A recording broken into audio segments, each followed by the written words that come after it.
So I put together our Christmas theme in AI, which I typically do this by hand every year, and I felt guilty because I think it maybe took 20 minutes from start to finish, where in the past it's taken hours. So is that bad? It feels like it's cheating. The guilt-ridden Pete Bishop. Right. No, I think that's awesome. That's my whole thing. Welcome to Artificial Breakdown. Today, Carrie and Pete talk to Stephanie Enders, Chief Delivery Officer at Amii, the Alberta Machine Intelligence Institute. Let's go.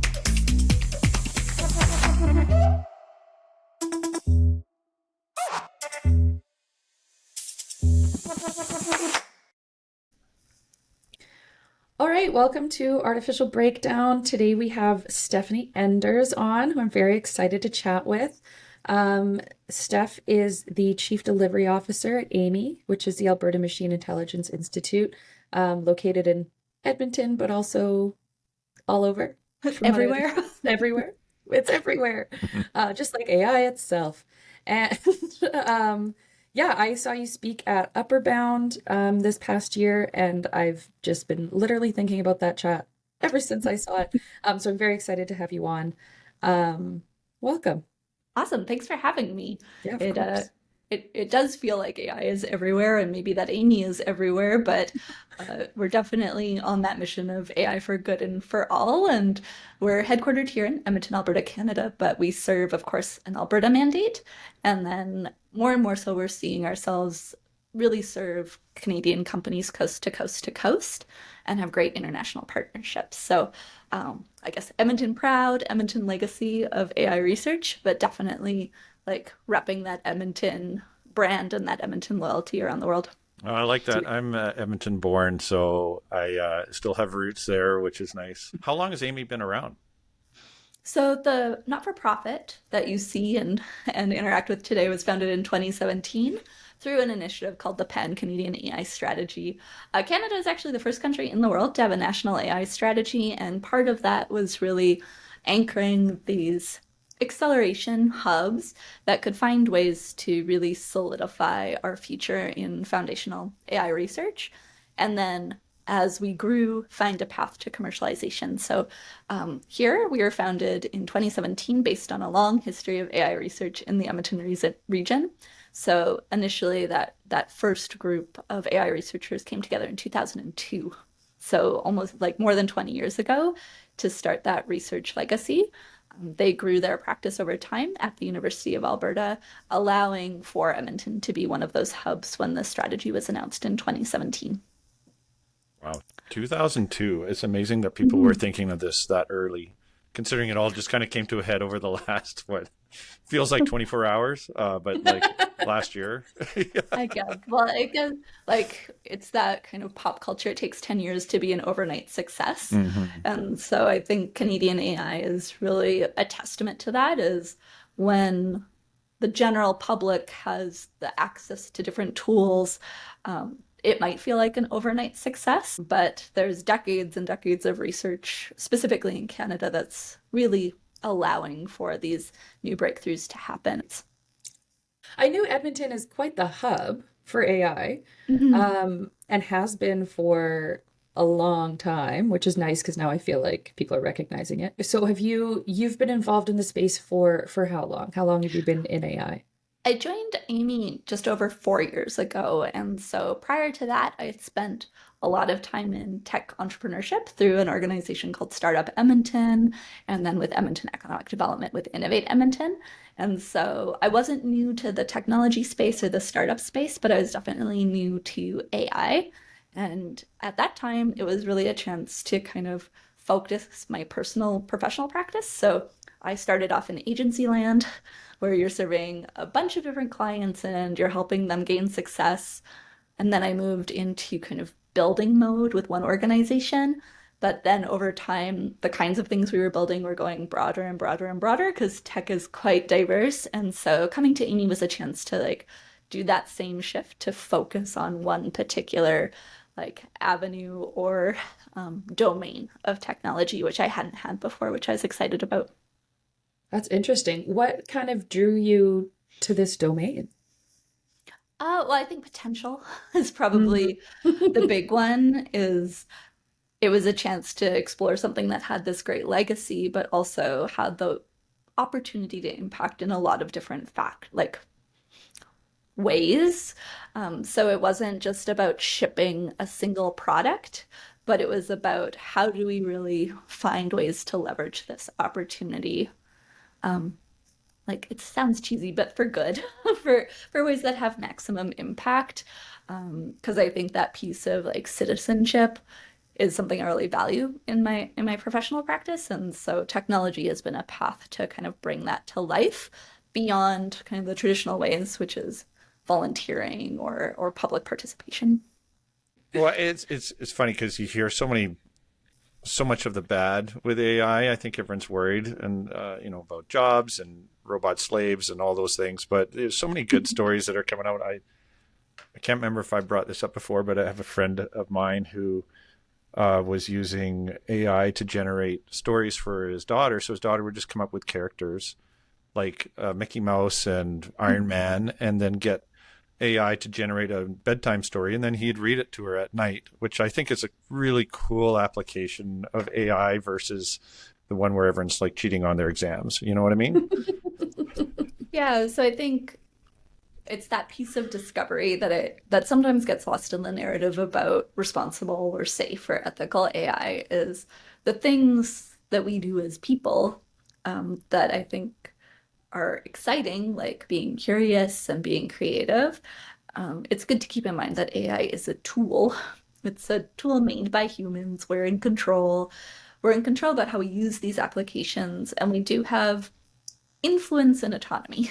We're not at the point, and I don't think we'll be at the point for a long time, where there's this kind of, or ever, a singular AI that has all those things and is in a position where we don't have influence and autonomy. But there's definitely AI systems that maybe have been developed without ethical practices that have impact on people's autonomy and their success and their well-being. And so I think that's the really nuanced conversation is people tend to want it to be really black and white. And when it needs to be, it can be black and white. But I think there's also, especially conversations around curiosity and creativity in maybe the arts community or in the creative arts community, maybe even in the marketing community, around some of these tools, specifically generative AI or agentic AI tools, being an aid to creativity and an aid to curiosity versus like a curiosity killer or a creativity killer. They can live in the same landscape.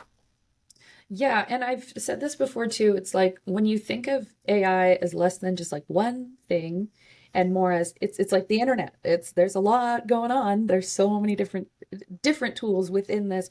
Like AI itself isn't a tool, it's an umbrella, and there's so many different things you can do with it. So it is hard to say like this one thing is bad or this one thing is good, which is what I appreciated about the talk that you did at Upper Bound, which was in Edmonton in May 2023.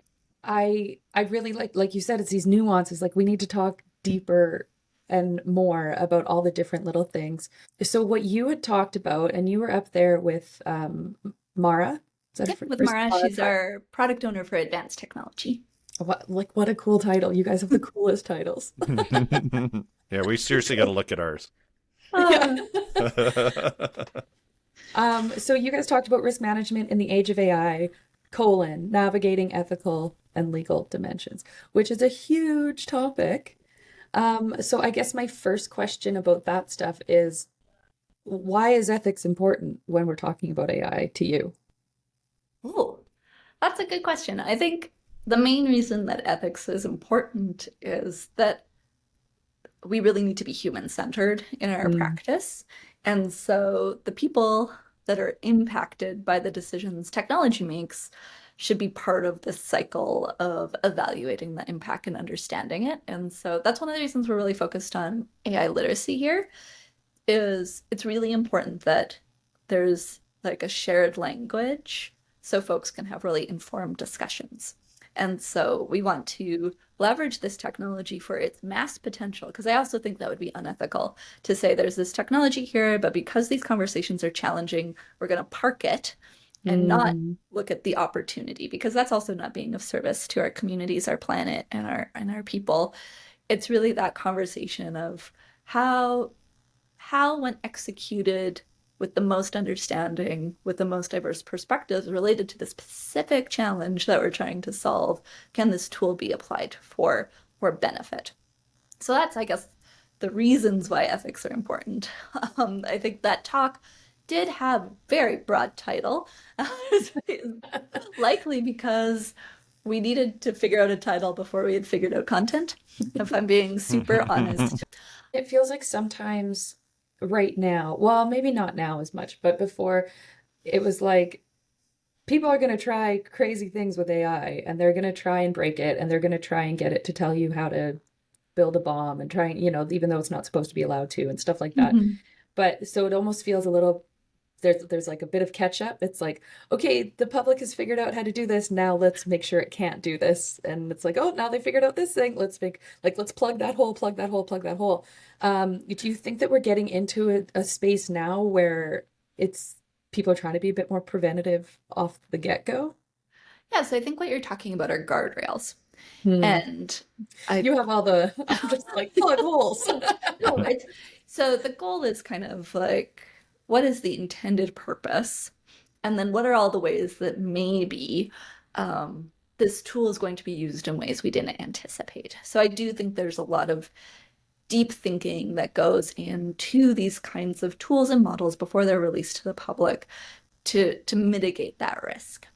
I think that's where the big push in the last few years on something called AI safety has been, which is really identifying like what is the risk of AI, what's the risk to AI, and then figuring out that at a level and a pace that can be of service to the people using it, while also keeping the technology safe for people to use. I would say it's an emerging field. There's a lot of great first steps. There's international agreements and bodies. But I think on AI safety specifically, there's still a lot of science to be done. And that's something we're really looking forward to doing, is advancing our understanding of AI safety and kind of the work to be done there so that we can continue to inform those practices. I think the other piece is really understanding through curiosity those pieces as you're building an AI tool or application. And so what we do here is really a lot of proof of concept work, which means we're experimenting and working alongside businesses to see if AI and machine learning tools can help solve the problems their businesses are facing. What that also allows us to do is have a bit of a ramp up period to think about what are some of the risks and mitigation factors that really need to be worked through before it goes into deployment. So it's that piece of like really getting to know your technology before it's out in the world, and that you have done your due diligence to understand what those guardrails might need to be before a customer or the public or even yourself are using it.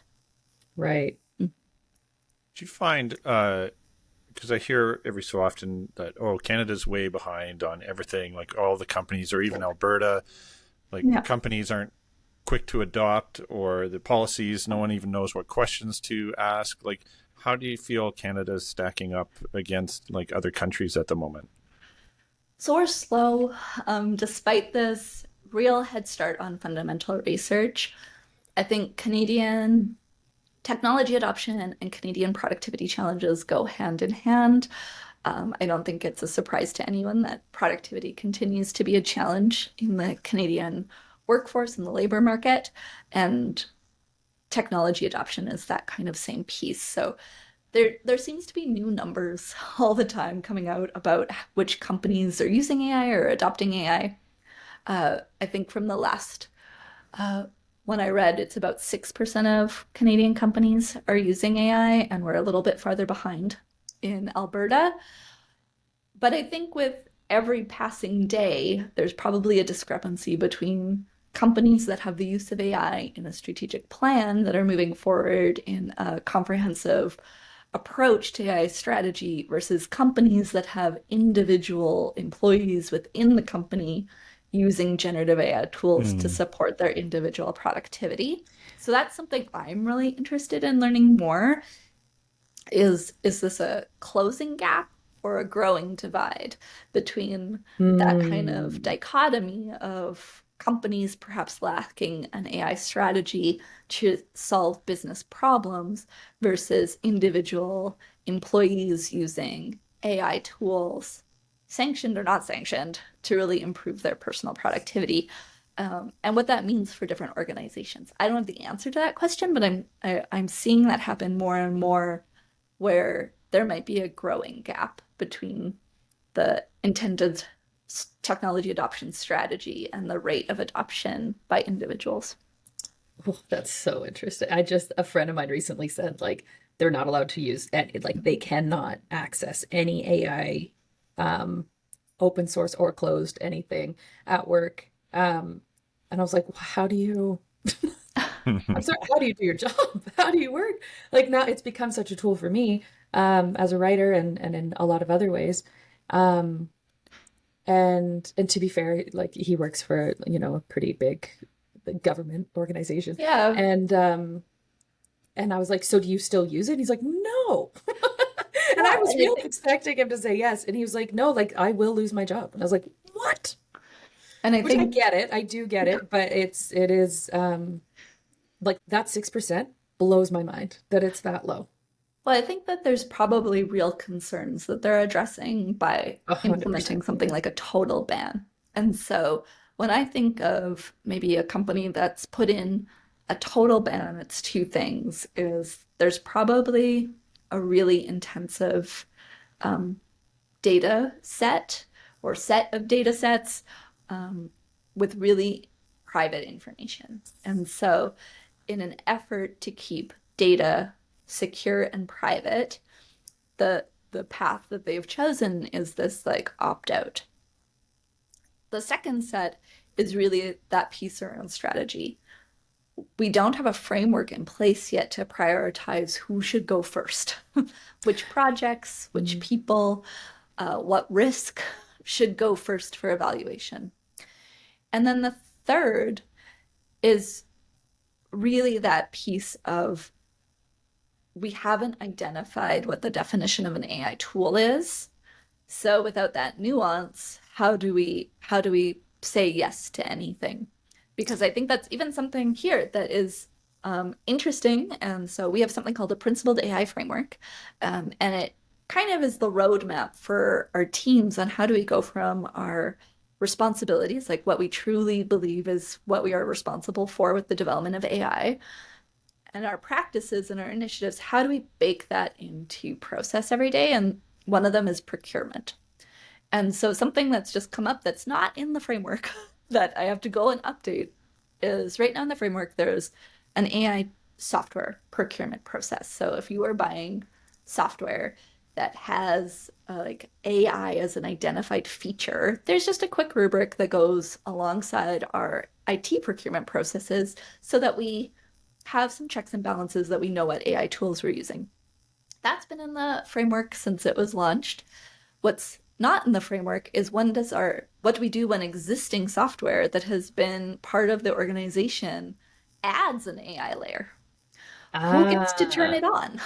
So does it go, like, we're not going to get rid of foundational tools that everyone uses, but we definitely need to update our understanding of that tool. And it's happened really rapidly, and I'm sure it's happened for you, where a tool you've used for a long time all of a sudden has like a spangly little button that says "Try our AI now," and little stars. And then, like, that's a piece, and it's like deep in the weeds of operationalizing things like principled AI. But now I'm on the hunt across the organization where I'm like, I saw the button turn on. Like, you need to fill out the rubric. And I don't like to be this little, like, AI sheriff in the organization. But it's not so much about really having like a hard conversation. Out of this place is, I want to know where it's come from, how it could impact our our team, how it could make them more productive, but also making sure we have a checks and balances so that we understand the decisions we already made about a technology tool are still in play, or if we do need to escalate it to a different conversation. So yeah, we had like 3 just come up in the last month where I was like, what? This tool that has been used for a long time all of a sudden now has an AI layer.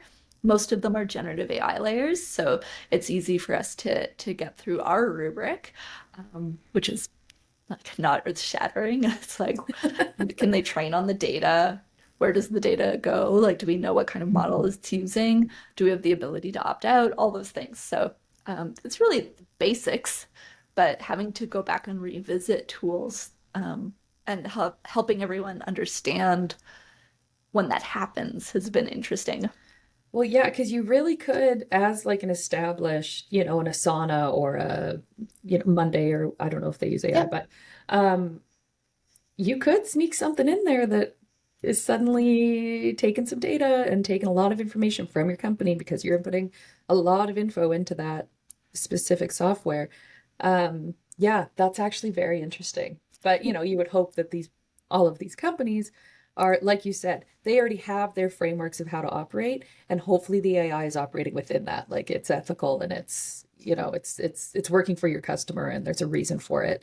And they're not just like, ooh, here's some quick little data theft.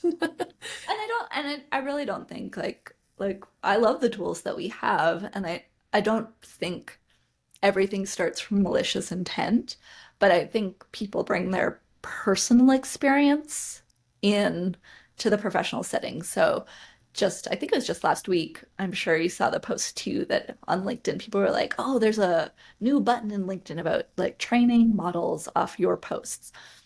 And so I think when it's in social media and your personal data, people are used to interacting with those like opt in, opt out.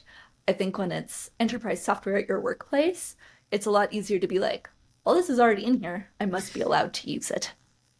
Yeah. And so Totally. I would just really encourage folks as they see those new opportunities come up in the tools they already use to have a conversation from just a place of curiosity. Like, how could we use this?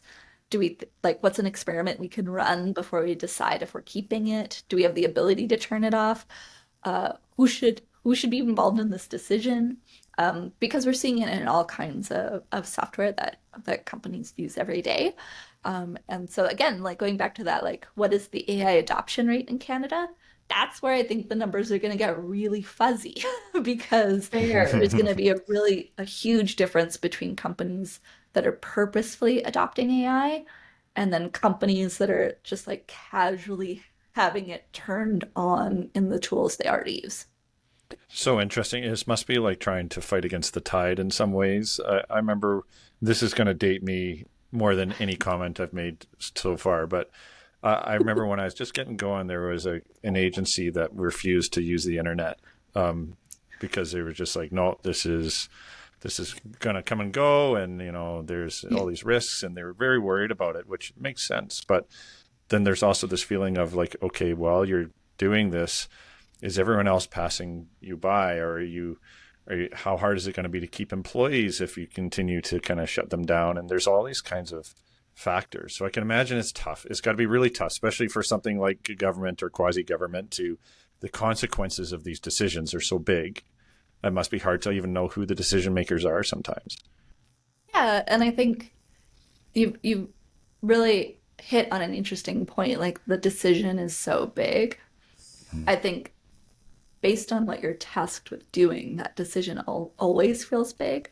So I think of like a family business or a small business that has limited resources. These AI tools could open like a huge window of opportunity in terms of like reach and growth and productivity. But they might also feel really alone in like not knowing if they're using it right or not understanding the technology, or if they use something, let's say from Gen AI for marketing copy or a blog post or generative images, and they haven't taken the steps to like revise, review, edit, personalize, all the things that you still I think, need to take those steps of using it as a tool, they could be in a really tricky place with their customer because they might unintentionally offend and they might unintentionally deceive, where they're using the tool for speed and efficiency, but maybe haven't built in the steps to figure out how they want to use the tool and protect their company. So to me, that's as big decision as the government leveraging kind of public data for impact that might impact millions. The stakes sometimes always feel high. Yeah, it makes sense. Hey, this last question here, Carrie. I know I keep butting in here. I remember watching an interview with the people that had kind of invented the iPhone, and they were talking about how, like, they were so excited about the technology, they really didn't think about the social consequences to suddenly now it's okay to have a phone in front of your face while you're having a conversation, or sit in bed, side by side with your partner with your phones on. Hypothetically, that never happens at my house. But it's just, they didn't really foresee, and they were completely surprised by the consequences of this new technology. And it was a fascinating interview. And do you feel like with AI, have we seen the repercussions already, or do you think there's way more to come? How do you feel we are along that chain of realizing what we've done? Realizing what we've done. Realizing what we've done. What have we done? What if we created? So it's like, it's that question of like, we were so focused on if we could, we didn't think of if we should, right? It's an unpacking of that kind of ongoing story. And I think it's like that with any really scientific discovery, or technology advancement, is that the human drive to can we push our limits to see if we are able to understand this new thinking and this new opportunity versus should we? And I don't know if there's ever a right answer to that, because I am the beneficiary of many people figuring out if they could do something before they figured out if they should do something.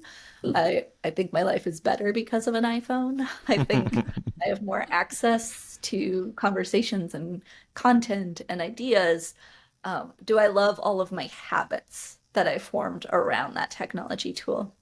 I do think in my own personal practice, I'll date myself here too. I'm just like, I'm at that cusp where I was too old to be in the first wave of kind of college-based social media platforms. And so, but was an early adopter of them when they moved out of the college campuses. So I am horrified by how long I've been on Twitter/X and Facebook and Instagram. But I do feel that, like, professionally, for my own practice of thinking of this technology, I really lucked out in where I was on that last big technology shift, because I had the option to opt in, where I think folks who are younger than me, it was really ubiquitous. It was just, it's there. And so I know in my own work, I think deeply about what would have I done differently if I was kind of unleashing this on the world. It's totally a false assumption to think that I know what the impact of AI long-term will be. But I do think when people bring their own experience with the technology adoption they were exposed to and the technology shifts in their lifetime, it makes the next wave of technology shifts more informed. And especially with this group, and there's a lot of emerging talent, technology shifts happened a lot more rapidly in their lifetimes than like our parents' lifetimes and our grandparents' lifetimes. So that cycle of when does new technology come in has really shortened. And so I think that's probably a benefit to the folks building AI now and who are really at the forefront, is they experienced multiple changes in kind of game-changing technology. Like I remember when we got the internet at our house. I remember social media. I remember getting an iPhone. And all of those are very, very different technology tools, and they kind of get all lumped together, but they're actually incredibly different. And so that's one of the things that I do think is maybe more unique about this the shift to rapid AI adoption is that the folks really en masse investing in the technology, building the technology, have gone through multiple fundamental technology shifts in their very young lifetimes, where the creators in those earlier technology platforms maybe didn't go through so many in rapid succession. It's mind-blowing how quickly things are moving and but also how quickly we're adapting to how quickly things are moving. And like you see kids these days, and I have two nephews, and they just know how to use every screen in front of them. Like it's almost like they were born with this knowledge. And and then you give a new technology to somebody, older, and but it's yeah, our brains just adapt and we move along with it, and that's why I find it really interesting comparing it to an iPhone. That's why I like comparing it to the internet more than, like, eventually there's probably going to be a tool, or sorry, like a hardware that has this AI that maybe someone could become addicted to, or maybe it could have some kind of social problems. But right now it's like AI is just this ethereal thing. Wow. You have so many great insights. I'm obsessed. Yeah, I think one thing that is still very much at risk and doesn't get talked about is really this technology divide. We've talked a lot about it in previous technology advancements. We still see that with like internet speed in rural areas. Mm-hmm. So there is this conversation around like who has access to the technology and who doesn't. And there's lots of different ways we can talk about that in AI. So that's things from like who has access to the infrastructure, who has access to the data, who has access to the tooling. But one thing I think is moving much faster with AI than with previous technology adoption is the understanding of AI literacy skills as fundamental access points for all people. And so that's something that has shifted even in my time here at Amii. There's a lot of talk of like upskilling like my early time here is like upskilling. We have to think about upskilling people to AI. And I think now we really think about it more as like core AI literacy, so that when we are developing these AI tools, the best way to do that is shared language, so that folks who are impacted by the tools, who are building the tools, have shared vocabulary, because we can have really informed decisions. And that doesn't mean like everyone goes and becomes like a computer science major. It's really around like, how do these technologies function?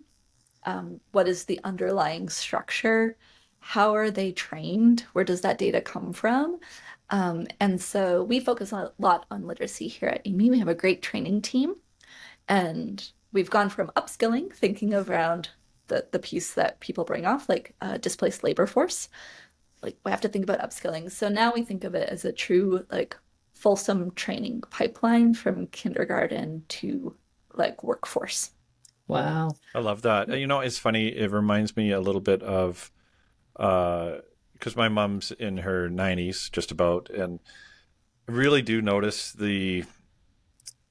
because she hasn't kept up with technology, even simple things like text are not really within her era. So there's so many things that she's missing out on, to the point where it's really hard to function in society. You go to like Safeway and you're expected to be able to navigate these interfaces to pay now, and they change all the time. And you go to the gas station and it's a new interface, and you go on your TV and it's a new interface, and Netflix has got one and Disney's got one, and then your phone's got, and even if you have a smartphone, right, you're expected to have a smartphone to do most things these days. So if you haven't kept up, you really are getting, I feel, squeezed out of society in so many different ways. And it's interesting how you're talking about that literacy, because again, it reminds me a little bit of any new technology when it comes out. It's kind of Wild West. Everyone's doing everything. They're calling everything their own things, and it's really hard to learn it. But as they streamline and some winners emerge and stuff, usually they kind of set the tone and start to standardize things, and it becomes easier for the average person to hop onto it. It kind of reminds me of 3D printers, which I don't think ever really streamlined. It still looks like everything was made in someone's garage, but it's chaos, right? So, and I feel like it's starting to, do you feel like it's starting to standardize a little bit? Like, are there ways to learn it and not have to relearn it for every different variation of it? Yes, like I think absolutely there are ways to learn about the technology without being specific to like platform or model. But I do think the field is moving really quickly, and so that piece of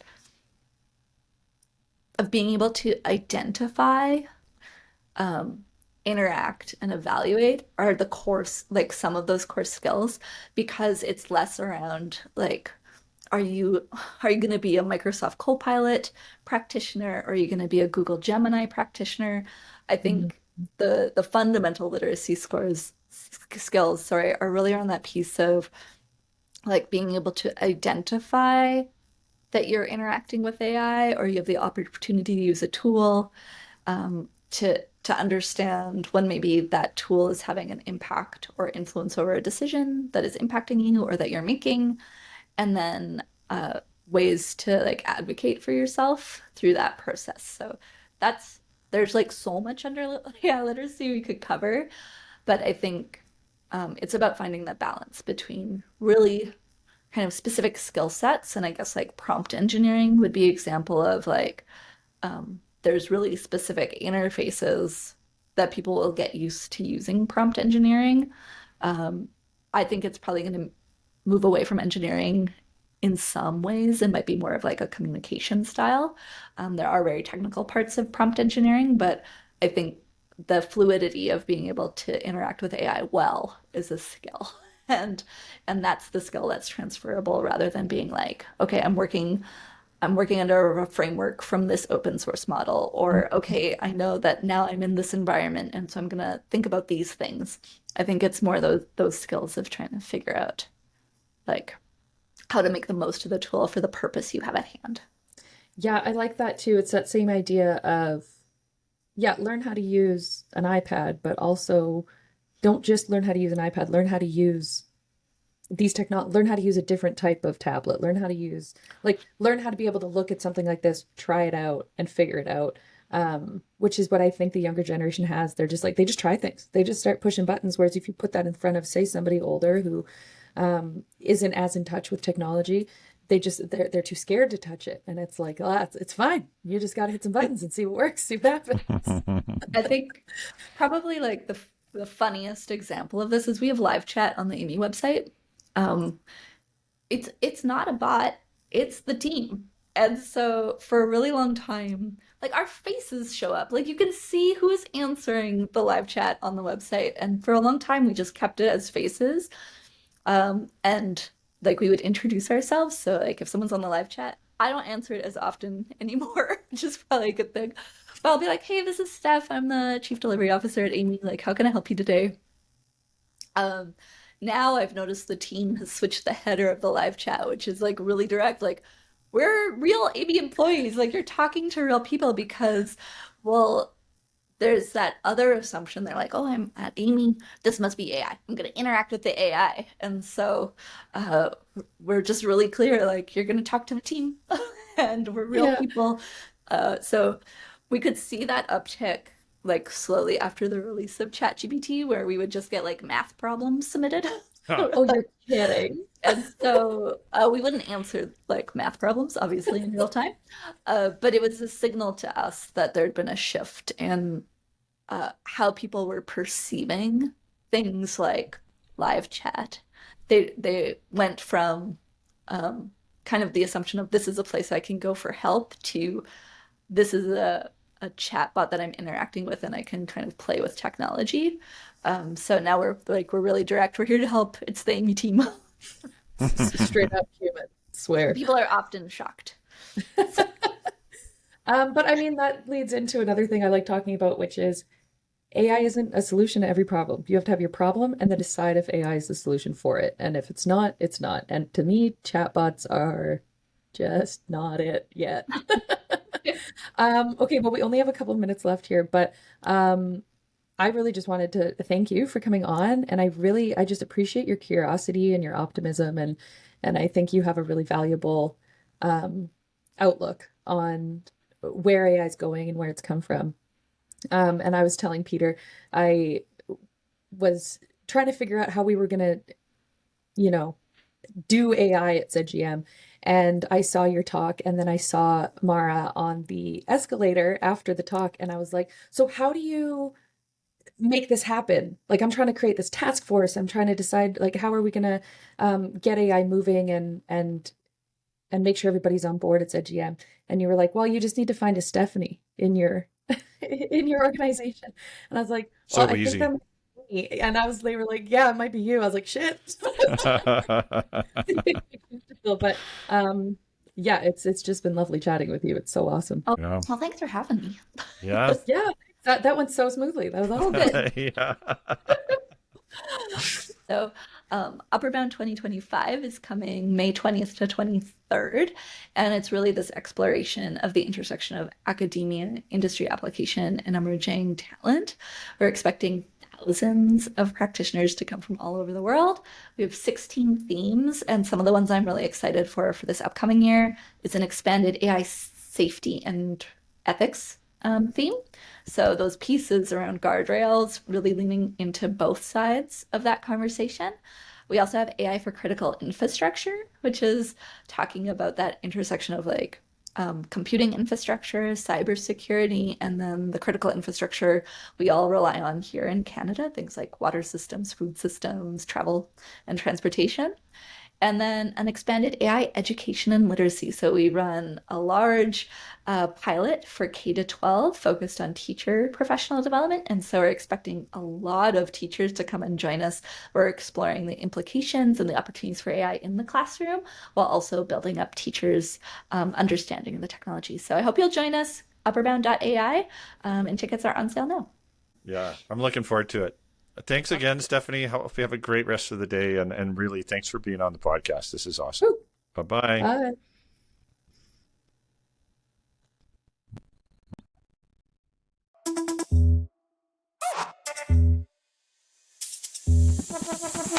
Welcome.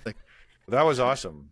Stephanie's so articulate and just so smart. I actually find it must be super exciting to be around a whole company that's just devoted to that topic versus, creating a little team or anything inside a company. It must be invigorating being around people who are just all in that area.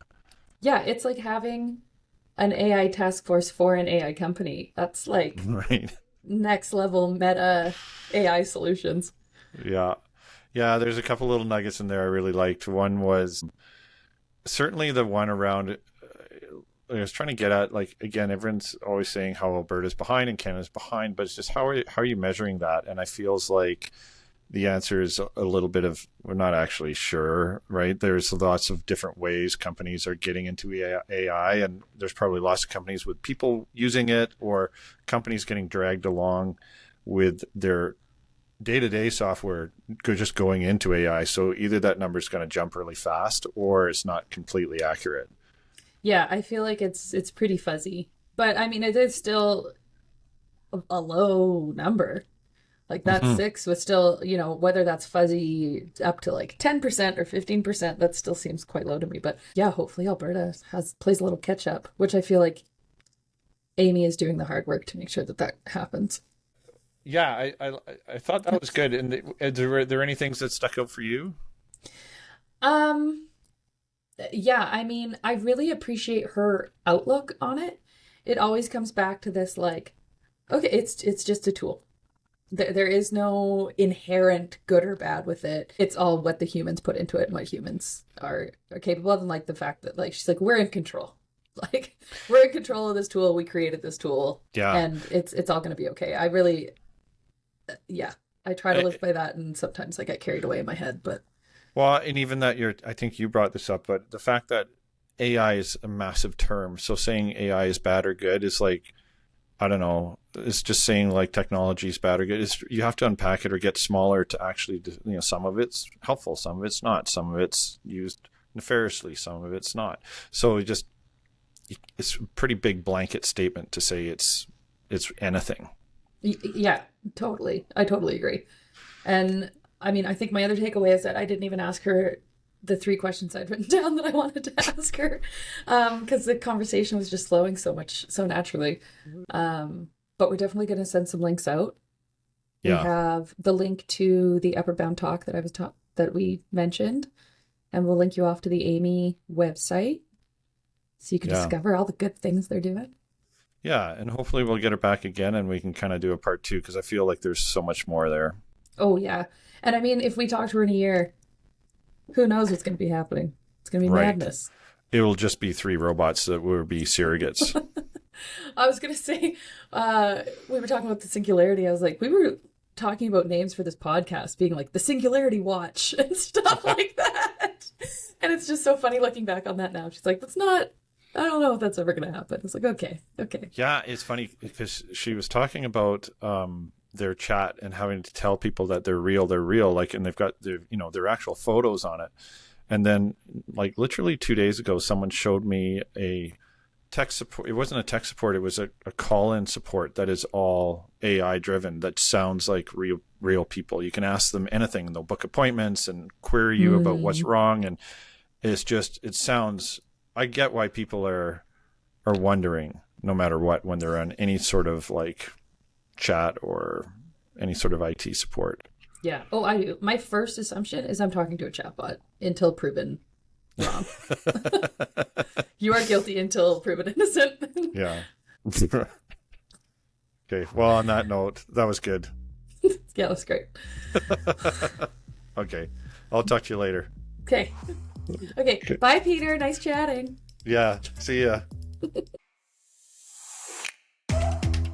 That's a wrap for today's breakdown. If you have any thoughts or questions, drop us a comment or message us on social media. If you enjoyed today's chat, why not subscribe so you don't miss another episode? Thanks for tuning in. Stay charged out there.